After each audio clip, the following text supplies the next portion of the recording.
Welcome to another episode of Whitetail Rendezvous, coming to you 6 days a week as we interview whitetail experts and hear their traditions and personal stories of the hunt. Learn more about the latest gear, discover proven tips, and the latest strategies so you can make your next hunt a success. Now, here's your host, Bruce Hutchin.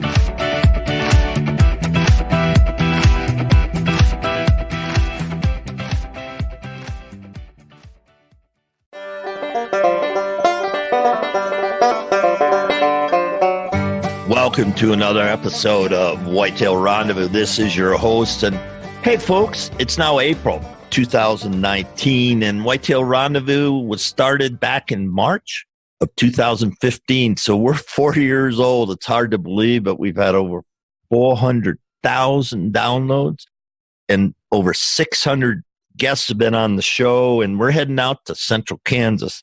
And a friend of Jason Passmore's, and if you listen to Jason's story, while back, Jason took a gorgeous 200-inch whitetail last fall, and his friend Reuben Martin followed up with a gorgeous 170 class deer. So, Reuben, I'm just excited to have you guys on the show from Kansas.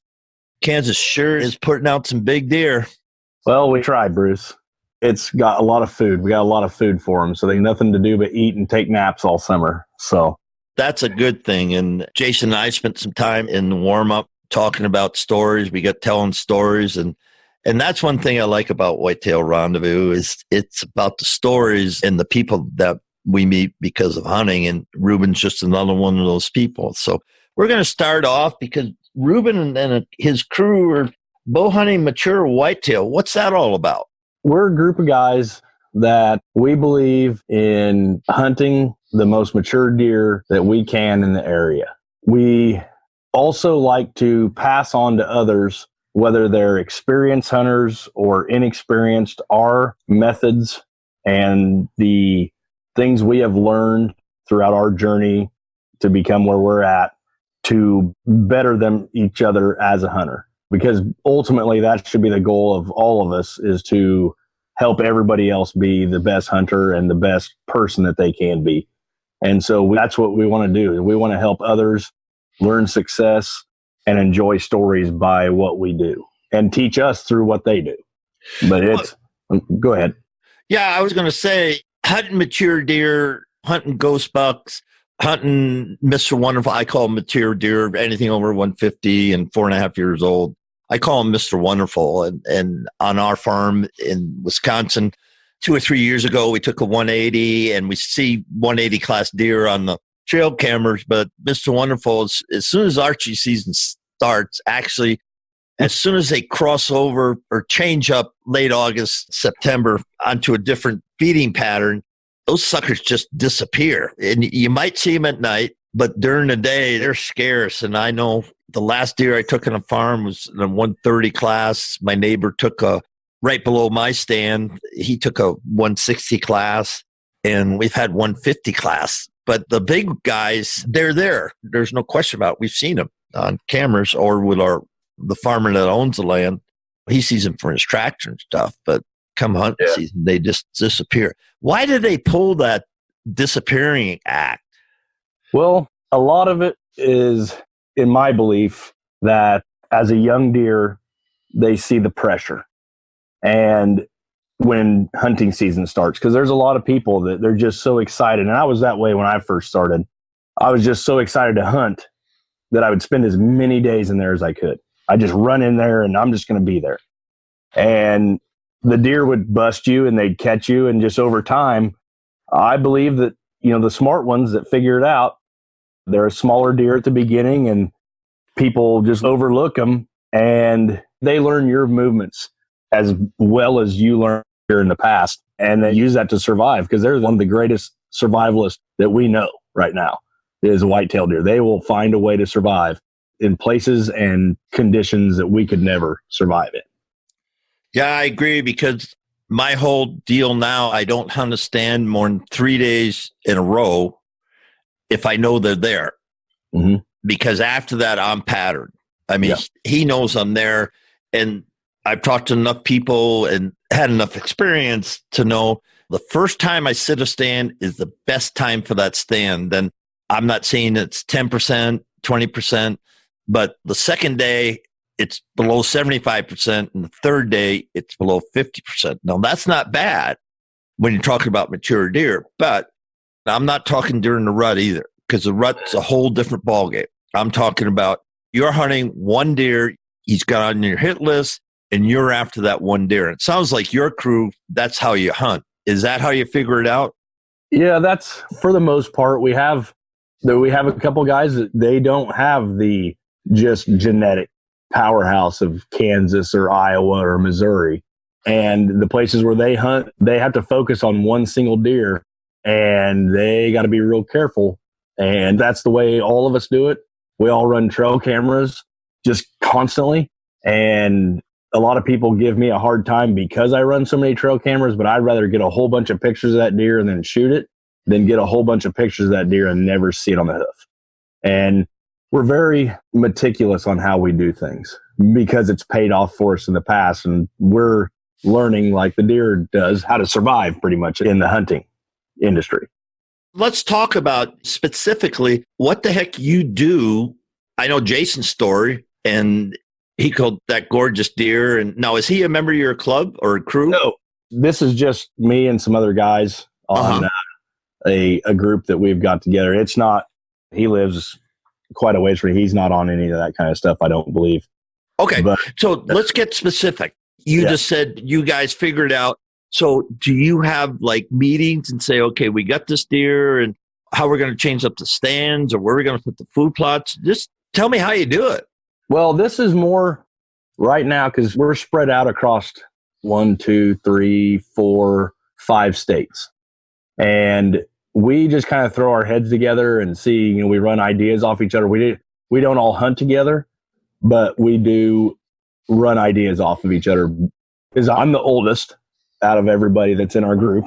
And we've got some younger guys, which they have some good ideas and some good things, but they also know that I've messed up probably more Boone and Crockett and Pope and Young deer than some of them have seen in all the years that they've hunted, just because of the time that I've been doing it compared to them. And so we just bounce ideas off of each other, mainly is what it is, on when we talk and we get on calls and we have a messenger chat. And anytime anybody's got a question, we get with everybody and throw heads together and see what's going on. And we'll ask if we see a deer that's disappeared, we'll tell them where we've seen it. But we all do things pretty much the same way in the fact that we run cameras. We have food plots. In Kansas, we're allowed to have a feeder. I won't shoot deer off of them because that's part of the process where I believe that a lot of these older bucks have gotten patterned feeders as a place of danger.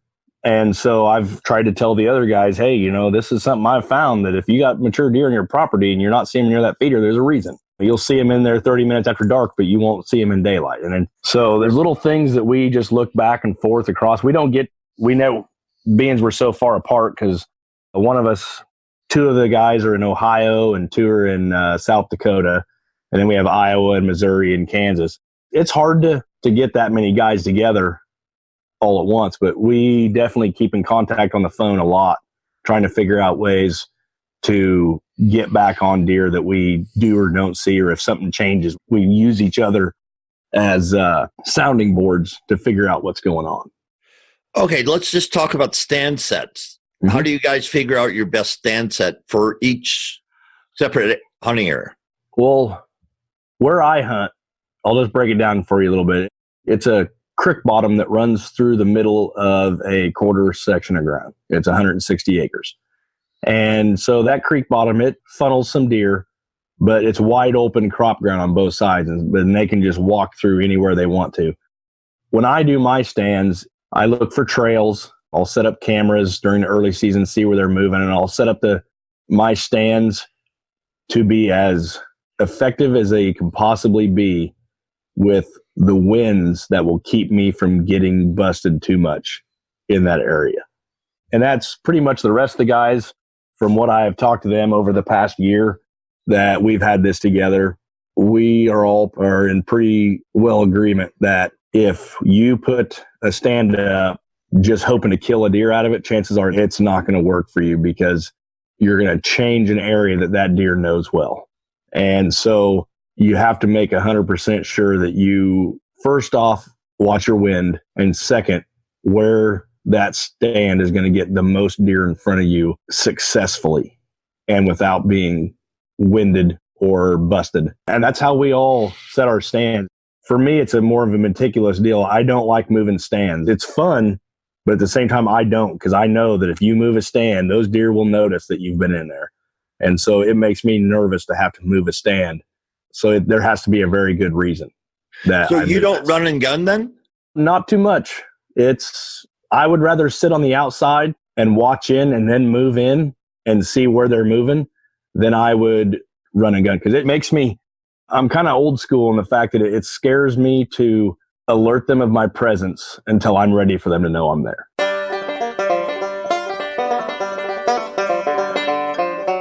Announcing the North American introduction to Gumleaf USA, the best European handmade rubber knee boot. They are now available to all whitetail hunters via GumleafUSA.com. What makes Gumleaf boots world class? 1, comfort, 2, durability, and 3, quality. Go to www.gumleafusa.com and order your pair today. You'll get free shipping if you use promo code WR2019.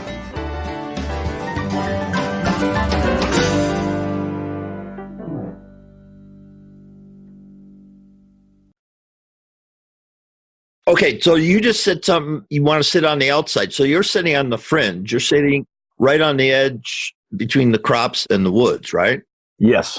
So then that is an observation stand then? Yeah. Or is that a kill stand? It can be both. Some of the best observation stands I put up ended in me killing a deer out of it. Why is that?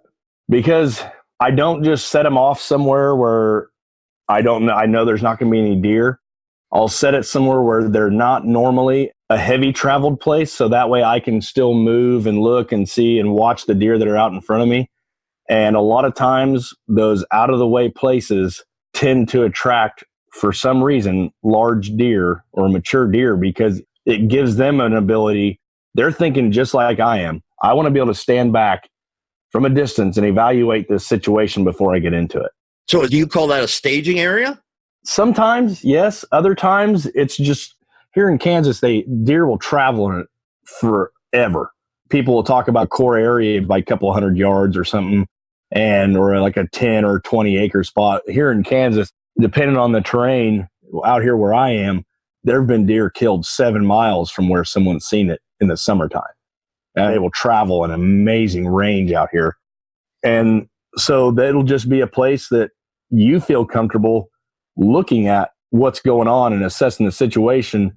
And it ends up being a spot where that buck, it's not his staging area.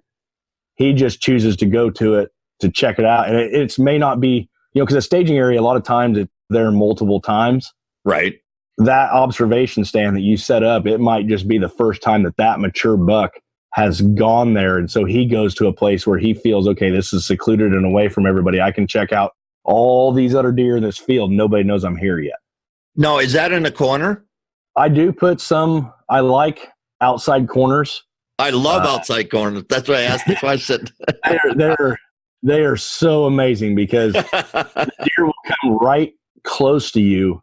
And even if they're downwind of you out in the field, for some reason, they don't believe that there's actually a person there because they can see deer standing on the other side of you. And one of my first stands that I hung on the property that I have is an outside corner. And it's... Explain what that means. Explain what an outside corner means. Well, it's the creek bottom comes to the east and then turns back to the north, and it squares off. And so it's a corner that juts out into my feed. And the opposite side would be my inside corner, meaning it comes to the trees are behind me in the corner and the feed's out in front. Whereas on the other side, for me, an outside corner juts out into the feed, and the inside corner is where the feed comes into the trees. And that outside corner, for me, when I have my stand there, it blows out I have it blowing out into the feed. Right. And I have a food plot right next to it where the deer come through the creek bottom into that food plot. It's right on the edge of the actual crop field. And like I said, the deer that if they get downwind to me, there is zero fooling a deer's nose. And they'll know, okay, there's something over there. But then they look up and they see these deer standing in the food plot that are 100% calm. Well, you know what? Maybe I'm just crazy. That stand's worked for me. I think I might have been busted out of that stand and then twice in the 5 years I've hunted this spot. And it's usually a really, really old mature doe that gets me. But she usually doesn't make it through the season if she busts me. I try to make sure that doesn't happen. So the ones that point me out are usually the first ones to get the ride back to the farm in the truck. So, well, that's interesting. So on your quarter section, how many stands do you have? Well, I have 1, 2, 3, 4, 5. I did have 6, but I took it down. I took one of them down because the access made me nervous. And so I decided to abandon that stand for the purpose of having access to my other stands and not going in there and busting deer without just needlessly. So, are these hang-ons, climbers, or ladder stands? Well, climbers scare me because I have firm belief that I'm going to fall out of the tree in them. And so I don't use any climbers, but we also don't have a tree straight enough where I live that we can put a climber on it and still is small enough around that I can get around it. So I pretty much stick to ladder stands and hang-ons. And the older I get, the better ladder stands look to me. I agree. A little more comfortable, and you're not climbing upside down, backwards on your side on a tree branch on ladder sticks or steps to get up to your stand. When I was 25, that didn't bother me too bad. I'm getting closer to 40 now, and I just think one of these days that ratchet strap's not going to hold my. I'm not getting any lighter either, so that doesn't help me. And then I've got a ground blind, and I'm going to try to start integrating some elevated blinds. Some box blinds? Yeah, I'm going to have a couple made because I'm also one of those old school guys that doesn't like to spend that much money on a small house. This is what I call them. So I'm going to have a couple of them made, and I'm going to put them up. I've got some old fuel barrel stand that'll work perfect for what I need. We don't have to get up too high here. And now, is that for rifle hunting or is that for archery? That will be for bow hunting. Since 2007, I have not even looked at a antlered deer through a scope to shoot it. I like the thrill of being close to them, and so I personally only hunt deer with a bow. I got my wife into bow hunting. She shot one with a rifle the second year she went out, and she decided it wasn't for her, and so we started her in bow hunting. And I've got a crossbow for my kids, and they like shooting either one, the gun or the bow, but they like the bow just a little bit better. So good for you. Like hearing about the crossbows, because crossbows obviously is a big segment now of hunting. It's getting a lot of people in hunting, and it makes it easier for kids to be deadly accurate. I mean, deadly accurate. Yeah, it definitely is a help. In 2016, I had shoulder surgery and had it reconstructed, and that's when I bought the crossbow. I was already looking at getting one for the kids anyway because they were getting old enough to start shooting deer. But that kind of forced me because I wasn't going to be able to push my bow. And I'm a little bit hard-headed. And I told my wife there was no way I'm going to miss hunting this year. I don't care. And I was climbing into a tree stand and hunting as soon as they took the brace off of my arm. And I hope that my doctor doesn't hear this because he would yell at me. Because you still have a few weeks. I don't know if you ever had shoulder surgery, but you still got a couple weeks before you're supposed to be able to be doing anything. Well, yeah, we all got stories. I got 2 pins in my shoulder. That's why I don't hunt with a compound anymore. Yeah. And so I hunt with a crossbow, but it works. Way it goes. Yeah, I'm still hunting, and people say, well, because crossbows today, I know 10-Point's got them and Raven's got them. And, you can shoot out to 100 yards and put them in a 6-inch group. Forget 8-inch. You can put them in a 6-inch group. And I don't shoot my crossbow and it goes 380 feet per second. I don't shoot that. Hunting over, it's sighted in for 52 yards, and that's the farthest I'll shoot. And that's at elk in Colorado. But bow shots are 30 yards, 20 yards. I had deer last. I had a 10-point at my feet. I was on the ground, and he was 10 feet away. I mean, I couldn't shoot him because during the rut, he was moving really hard. That was one of the just an awesome experience just to see all that happening. But, having said that, crossbows have a place. And one thing I'll say on that, listeners, I don't care what you hunt with. Just hunt legally, ethically, and go out and enjoy yourself and have some fun. Yes, definitely. That's my 2 cents on that. I would say, folks, I'm going to throw a little commercial in here, and I've got Deer Hunting Institute coming on board. It's coming on soon. I'm rebuilding my website, and there's a lot of great things happening at Whitetail Rendezvous. But I've created Deer Hunting Institute. Like I said, that'll be coming soon. But if you want some 7 steps to become a better deer hunter, you just go to http://bit.ly/7 steps better hunter and pick up that, and you'll get some other information about Deer Hunting Institute. You'll get some follow-up information about stand sets. So there's some really good information there. So just go to http://bit.ly/7 steps better deer hunter, and just try that out, and appreciate it, folks.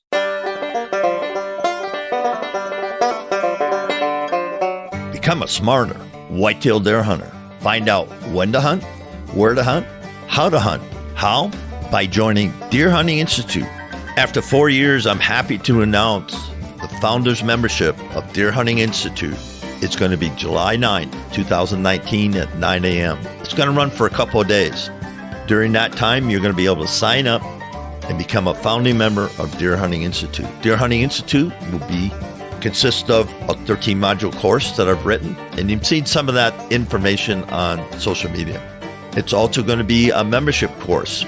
Starting in August, I'm going to have a soft launch, and the hard launch to that membership course is going to be in January. Let's talk about the Deer Hunting Institute course. I have 13 modules talking about stand sites, how to find a place to hunt, scouting hunting location, reading sign, how to hunt during the rut, when to hunt, where to hunt. And in the membership, we're going to have expert interviews. We're going to have Q&A sessions. We're going to have how-to sessions. Every single week for a member, you're going to get this information. So all in all, on July 9th, you're going to have the opportunity to become a founding member. Founding member is simple. You pay a flat fee of $299 and you're a member of Deer Hunting Institute forever, period. You get the free course and free access to the membership. Wherever that goes, you'll have that ability. So I just want to say I'm so pleased that after 4 years of talking to hundreds of whitetail hunters, I've condensed it all, and I'm launching this course on September 9th, 2019 at 9 a.m.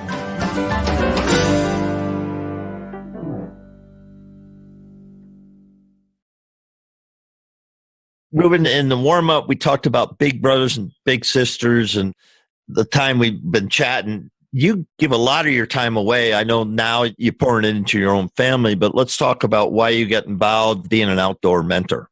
When I lived in Wichita for 6 years. I met my wife in college in Hutchinson, and we moved back to Wichita because that's where she was from. And while I was there, I did a lot of hunting. I was really big into hunting, and I was still young in it.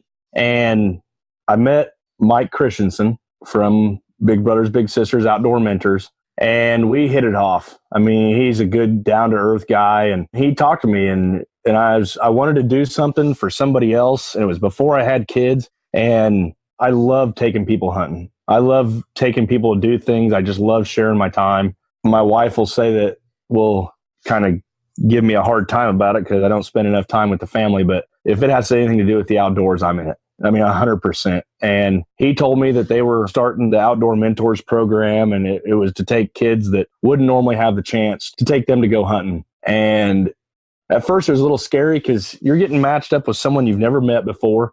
Sometimes it can be a kid that's in a foster situation. Sometimes it's a kid that does not have one of the parents in the house, and the parent's struggling and they're just needing something else for the kid. Give them an outlet to go do other things besides just get in trouble or sit in the house.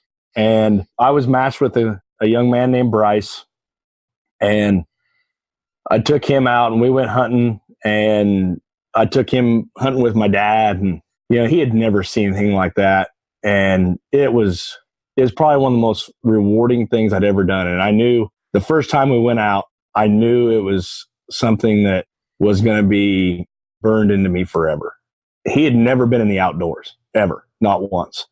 And I took him out and we went fishing and we went hunting a couple times. And at the time, my dad, I don't think he understood what I was doing, but he wasn't really sure what was going on. And we had him out. We had Bryce out hunting deer one day, and Bryce turned to us and he said, what time is it? And what time do the deer come out?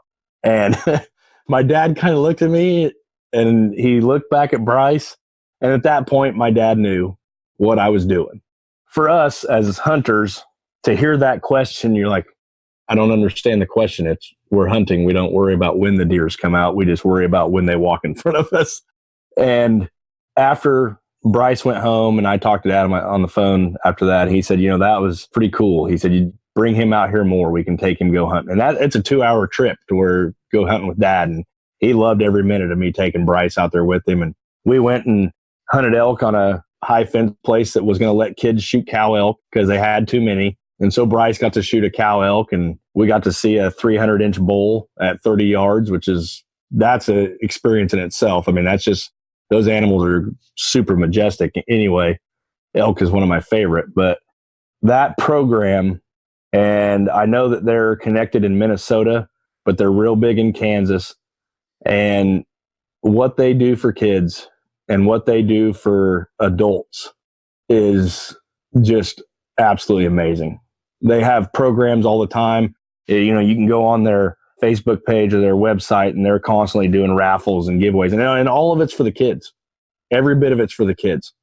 And if you've never taken a kid out hunting or you've just never done anything or taken a new person out hunting, there is no better feeling in the world than watching the light come on in their smile when they get to be outside and they get to witness the things that we take for granted that we see every day. Getting to watch wood ducks come down into the creek bottom and just land and then watch them swim across the creek bottom. Watching bobcats and foxes and coyotes hunt mice out in the field. Some of these people never get to see those things in their life. They could never imagine that.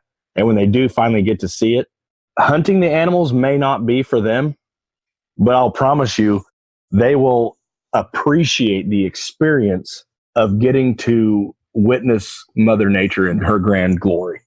And that's what it's all about. That's what we should all be geared towards. And that was the thing for me is it definitely put me on a path to try to help as many kids as possible and as many adults as I could. Because you're not only helping that kid when you go through that situation, they're helping you because they're teaching you patience that you had forgotten that you had and also forgotten that you didn't have and getting you to watch the other things besides just fixating on which buck you're trying to shoot or what turkey you want to kill. That's another thing. We went up to an outfitter up in northern Kansas that they every year, an entire weekend, or 2 weekends out of the season, they dedicate strictly to the kids. And they take 15 to 20 kids up there and let them shoot as many turkeys as they legally can. And it doesn't matter. It doesn't have to be a big long beard. They can shoot a Jake. And it's in the spring. And they let them go up there and they let them hunt turkeys. And it's all free for the kids. And they'll do the taxidermy mounts for them, everything. It's amazing. And that led me to eventually becoming a coach for football because football is my second love out of everything. And coaching kids in football. And that's led me to help.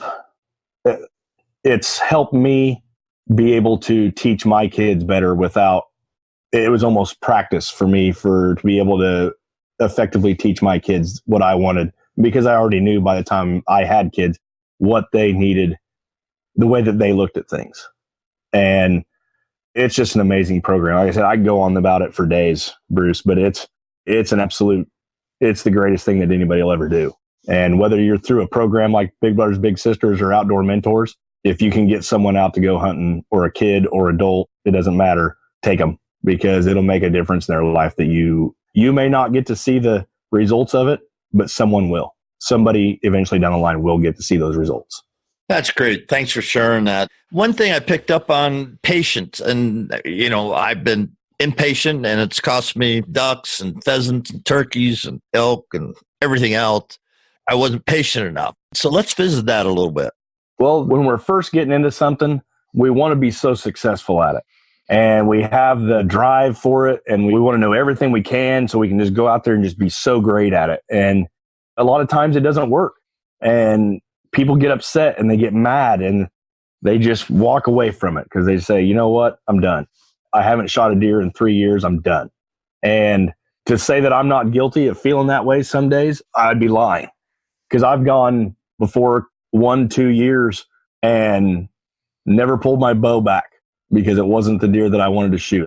And I wasn't happy with just settling for whatever walked by.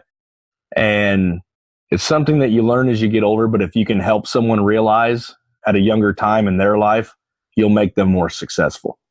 You have to trust the things that you believe in to make you successful, and trust the advice you get from others to be successful, because it's hard to try to teach someone something when it comes naturally to you, because sometimes it's hard to understand how it doesn't come naturally to others. But we all have skills and we all have gifts. And well, I'll give you an example. I went out hunting my second deer that I ever shot with my bow is a mid 140s 10-point, respectable 4-year-old deer. I was super happy, but at the same time, I was also very upset with myself because the day before I had watched probably 170 to 180 class typical 10-point run across from a half to 3/4 mile away to the edge of the creek bottom I was sitting on. And I knew I had to get down and intersect that deer because I'd never see it again. Well, we all know that that's not how that works out. That deer would be around because it ran to your spot for a reason. It's because it felt comfortable there. It was running from where it had been spooked and it was going to where it was comfortable. In experience, I just thought that was the only chance I was ever going to get to shoot that deer.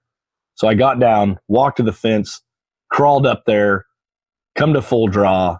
The deer, I grunted him all the way to me. He was maybe 10 yards from me. I shot and I split the barbed wire fence with my arrow. And I was like, what are the odds of that happening? I am 10 yards from this deer and I hit a barbed wire fence. And so he ran off a little ways. I started grunting and he stopped, and I drew back and he was walking. And of course, instead of just waiting till he stopped, I made the mistake of shooting, and I shot right over his back. And he ran out to 60 yards, stopped, turned broadside. And at this time, I practiced every day out to 60, and I knew there's no way I can miss this shot. I pulled back. I went to shoot, put the pin on him, and I directly hit a sunflower head as square in the middle of it as you could that I had no idea was there. And it deflected off, hit the top of the deer's back, and he ran off with every doe in the county. And of course, I was 100% devastated and went home. The next day, it rained until 3 o'clock. Rained solid all the way till 3 o'clock. And I went out, sat in my pickup at my hunting spot, and waited till the second it quit raining, ran in, got into my stand. And as soon as I got in my stand, got my harness hooked up, everything ready to go, I look over. There's this 145 class 10-point 4-year-old deer walking right down the trail, making scrapes, stops at 12 yards, and I center punch him at 12 yards. And I kill him, and I'm excited. I go out the next day because I'm like, okay, now I can go out and shoot a doe. And lo and behold, who do I see chasing does 30 yards from my stand for 2 hours? That big typical 10. Running all over like he had no care in the world, which is exactly what he had, because he got the free pass because my tag was already punched. And I sat and watched that. And you know what, Bruce? That right there in the middle of all that stuff taught me. I may have passed that 145 and never seen that bigger deer, but that's what taught me that if you settle for less than what you truly want, it can cost you. You still get rewarded, but it does cost you. There's a cost to every reward. And it's how patient you are is what teaches you whether that cost is worth the reward for you. And for me, that 145-inch deer was 100% worth it.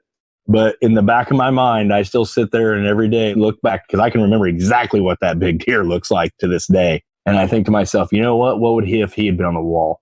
But what if I had never seen him again? So it's the patience in the situation that you have to learn and be able to pass on to those other people. You have to trust your system. I have a system in place of everything I do every year. It's a routine, and I trust my system and I'm patient with it. That's what gave me the deer I got this year, was patience. Just because of the trusting what I've done and what I know.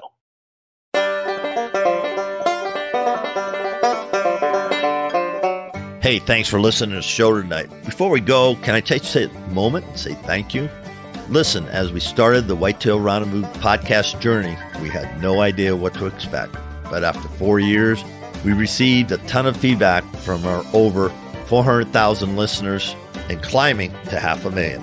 Speaking of which, we are now closing in on over 600 featured guests. Thank you. And a quick shout out to all those who have left an iTunes review and your feedback. I get those and really appreciate it. And it's awesome to see what you have to say, and we do read every single one of them. And I just want you to know that I am incredibly grateful for your kind words regarding the show. And all of the ratings and reviews help us attract more listeners. And if you're one of those new listeners, welcome. Great to have you. By the way, if you haven't taken the time to rate and review our show and like the Hunting on Private Land strategy on how to get permission to hunt a private property, go to whitetailrendezvous.com as a special gift for just rating and reviewing our show. When you get there, look for the start button to get the details. Listen, I'll share you the top technique from some of the top hunters in the country on how do they get permission to hunt on private land. I'll share with you the exact techniques they use to get permission. As my way of saying thanks for rating and reviewing the show on iTunes. So join us next time. And remember, we're all on this journey together, learning, sharing, and becoming 365 hunters.